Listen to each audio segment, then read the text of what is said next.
Hello friends, this video describe how to edit ArchiCAD dimensions. Do not forget to subscribe to my online class 1 channel. Now let's get started. Open your drawing and start adding dimensions.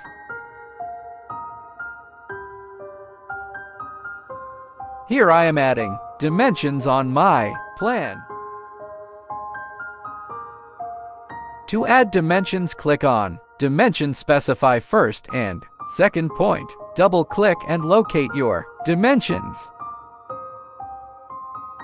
When you finish to add dimensions, do this. Select dimension you want to edit.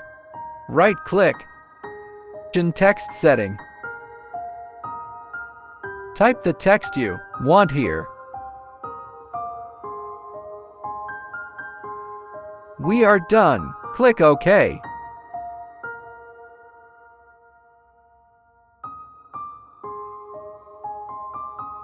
Thank you for watching. Please subscribe. For more videos, go to YouTube and search online, Class 1. Select this.